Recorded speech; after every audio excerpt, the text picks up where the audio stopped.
Patch 12.1 is here, and as a solo player you can reach above 321 eye level in Season 2, which is going to be equivalent to the start of Mythic tier. So in this video I'm going to be running through all the various gear and crest sources to push your gear to the maximum level possible. For Adventurer tier gear you can kill all of the rares across the Coiled Isle and also the original Midnight Zones as well, and these will drop you Adventurer gear that's warbound. You can also do any of the world quests available that have a piece of Adventurer gear up. You can do the 0.7 zones of Val and Nighttal on either normal or heroic world tier to receive Adventurer gear that's either 1 of 6 or 4 of 6. You can do any of the open world treasures across the Midnight Zones for a chance of BOE Adventurer gear. You can do your 2 normal praise for the week for the 2 caches that will give Adventurer gear. Any delves that you do in the range of tier 1 to 4 will also drop Adventurer gear from the chests at the end. The Void Touch caches that you can purchase from the Field Accolades vendor will also have an option for Adventurer gear. Heroic Season 2 dungeons will also be dropping Adventurer gear as well if you want to spam those out. The Cursed Surge event can also drop Adventurer gear. You can also purchase a variety of BOEs from the auction house as well at Adventurer level. And you can also create Adventurer tier gear from crafting as well using Adventurer Mythic Crests. In terms of Adventurer Mythic Crest sources, you'll get some from doing normal praise. You'll get them from doing delves tier 1 to 4. You'll get them from the outdoor events such as Cursed Surges or Strikes, and you can get them from some various other places like Val, World Quest, Rares, and World Boss as well. Next up is Veteran Gear. You can get 2 pieces of Veteran Gear a week from doing your 2 hard praise. You can have Veteran Gear drop from doing tier 5 to 6 Bountiful Delves using your Bountiful Keys. You can also get Veteran Gear from doing a tier 4 to 5 delve with a Trove Hunter's map active. They're in the last stage of the event found in Vaults of Atalotech, which is the Ancient Foe. Will give you a bag containing a guaranteed piece of Veteran Gear, and currently this does not have a weekly lockout, meaning you can keep killing ancient foes over and over again to get decked out in Veteran Gear. The Field Accolades vendor as well will also sell you Veteran Gear at a higher price. The first 2 pinnacle caches you complete from weekly quests will give you a piece of Veteran Gear each. Reaching Renown 8 with the new factions Lujara's Forces will cause the Cursed Surges to have a daily chance of dropping Warbound Veteran Gear. The 4 initial factions of Midnight, such as the Silver Moon Court, have had their pieces of gear from Renown upgraded as well that you could do from the quest. And if you did the quest previously, don't worry as well, that has now been reset. At Renown 2 with the new factions Lujara's Forces, you'll be able to do a quest for a veteran piece of braces. The new world boss, which is called the Lair boss, if you do this on world tier, which is kind of like a go inside on your own and you'll be matched with a group, this will also drop Veteran Gear. LFR wings will drop Veteran Gear as well, and you'll be able to purchase LFR BOEs. Doing your activities from the previous tier, such as delves tier 1 to 4 or normal praise, will activate a veteran piece of gear in your vault as well. There will also be the War Mode PvP vendor as well that's going to sell you Veteran Gear equivalent. And finally, you're going to be able to craft gear using Veteran Mythic Crests. For Veteran Crests, doing all your hard praise will give some. Doing tier 5 to 6 delves will give some. Doing tier 4 to 5 delves with the Trove Hunter's bounty active will give some from that chest. Doing the Temple Strikes and the Temple Incursions, which you'll find in the Vaults of Atalotech, will give some. Doing Heroic Dungeons will provide some. Doing the Lair on World tier difficulty will also. LFR will drop crests as well. The Ritual Sites from tier 5 to 6 have been renewed for Season 2. The stuff you can get isn't as powerful as the previous season, but it can drop Veteran Crests as well from doing the higher tier. The 0.7 zones as well will also drop on Heroic World tier doing the weekly quests and the world boss. And the Housing weekly quest can also give you Veteran Crests, but I wouldn't recommend it if you're going to do that. I would definitely save it for the Heroic Crests. And later on you will be able to convert your Adventurer Crest upwards or your Champion Crests down. If your main got nerfed and you're looking to level and re-roll, or you just want step-by-step assistance through the new content, then Zygor has you covered. There is a massive library of guides that it can help you with, from leveling in an efficient way to the new content, even hunter pets,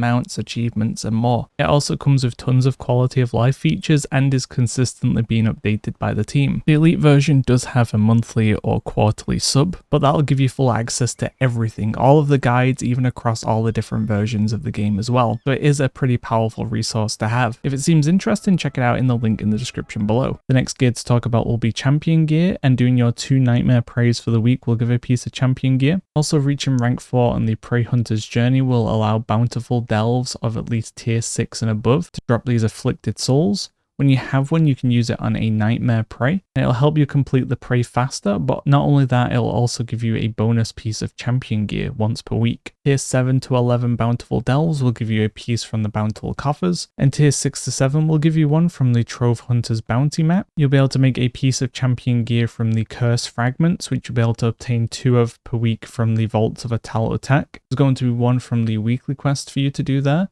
and completing your first ancient foe of the week will also give you another, and combining these together generates a piece of champion gear. Also, reaching renown 9 with the new faction will allow you to do a quest for a champion piece. Reaching rank 5 on the Delvers Season 2 will unlock the ability for an NPC to appear in delves that will allow you to purchase champion gear also, and hitting rank 8 on the seasonal journey for delves will give the ability for champion wargband equipment to drop from any tier 9 and above delve. Also, from delves, having the nemesis spawn in a tier 7 to 11 will give you a piece of champion gear once you successfully defeat them. And if you've got gold to spare, you will be able to purchase the raid BOEs from normal difficulty, which will be equivalent to champion tier. Additionally, the great vault from the previous tier will be upgraded to champion, so if you're able to do hard praise or tier 5 to 7 in delves, this will give you equivalent to champion gear in the vault for the week. It's not confirmed if it'll make it into live yet, but the main questline on the PTR did award a champion level ring once you do the raid portion of the quest. You can also hunt down war supply crates while on war mode to get conquest to purchase conquest gear. Next up, onto champion crests. You're going to be able to get these from nightmare praise, from tier 7 to 11 delves, from tier 6 to 7 while you have a Trove Hunter's bounty active, from the bag we talked about earlier from the ancient foes, which once again does seem like you can spam these out and farm it as much as you want. You will get a tiny amount from Ralkala, which is going to be this new elite you can spawn while you're either on a nightmare prey or you have the new prey mode active on the new zone. However, the amount I got was from me doing 100% of the contribution. I'm not too sure if you can contribute less and still get the same amount, or if it will scale based on contribution. But on the PTR, I was able to spam this as much as I want, as long as I could summon the boss. Your nemesis spawns in tier 7 to 11 will also provide champion crests, and later on you will be able to convert veteran crests up or hero crests down. Next is going to be hero gear, and from a tier 8 to 11 delve, while you have a Trove Hunter's map active, you can get a piece of hero gear from the hidden trove, and there's going to be more sources of you getting your hands on that map now.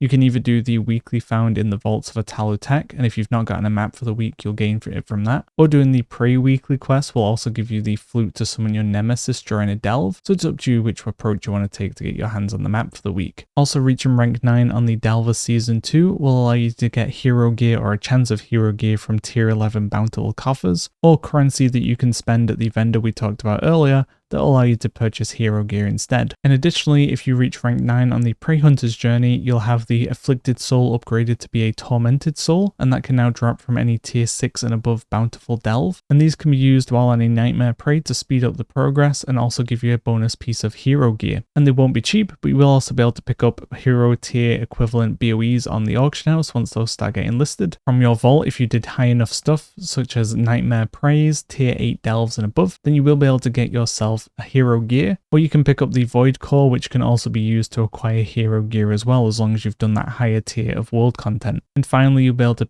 craft a piece of hero gear using hero crests and your sparks that you collect weekly. In terms of hero crests, doing a tier 8 to tier 11 with a Trove Hunter's bounty active will give a varying amount of crests. Doing the nightmarish task for praise, which is to kill your nightmare praise, will also give 20 crests. The spammable elite we talked about earlier as well, Ralkala, will give 2 hero crests every time I killed it with 100% contribution. Once again, not too sure if that scales. Reaching rank 4 on the Delve Season 2 will also provide Gilded Jackpot, which every time you complete a tier 11 delve will allow a gilded stash to spawn, giving you hero and myth crests. But do keep in mind these are on a weekly cap. Doing the question mark nemesis each week as well will give 5 hero crests, but you can complete this on question mark to get the hero crest and the myth crest at the same time. The weekly housing quest we talked about earlier as well will provide 20 hero crests, so definitely worth prioritizing the hero crest for this. And eventually you will be able to convert your champion crest upwards or your mythic crest downward. There will will also be some sources of uncapped hero crests as well, which means it doesn't count towards your weekly cap, no matter where you are currently progressed on your weekly cap. If you do the Nemesis for the first time on ?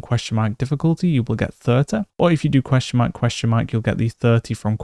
plus the mythic at the same time, saving you a bit of time. Also, completing a tier 11 delve will give you the cracked keystone, and this will require you to do a level 2 and above keystone, but that will give you 20 uncapped hero crests. The final tier is mythic, and you can get mythic gear from spending a ton of gold purchasing the raid BOEs, or you can use mythic crests with your sparks to create a crafted mythic piece. So this is going to be your best and basically only source currently of getting yourself mythic geared. In terms of obtaining mythic crests, doing the gilded stashes we talked about earlier will also provide the mythic crests. Eventually you will be able to start converting your hero crest up to mythic, and killing the nemesis each week on ? difficulty will provide you with 5 mythic crests as well. Additionally, there will be a couple of sources of uncapped mythic crests, which are definitely worth doing because mythic crests are going to be quite rare for you. If you do the Nemesis on ? for the first time, you'll get 30 uncapped mythic crests, and also doing the cracked keystone that we talked about earlier will provide mythic crests too. Once again, you will have to do a group and do at least a +2 mythic dungeon, but I think this is definitely worth the kind of pain and investment because you're going to get crests that are quite hard to come by. I didn't mention about the weekly events because they're not reliable, but these can give anywhere up to hero gear, so do make sure you keep an eye out for them. That is a breakdown of all the different tier gear and crest sources. As we progress into future patches, hitting hero and mythic gear will become easier, but for now there's quite a lot of sources for you to at least get capped out on hero gear and start working towards crafted mythic gear. Outside of that, I hope this video was helpful. Look out for more guides coming soon. Thanks for watching, guys. See ya.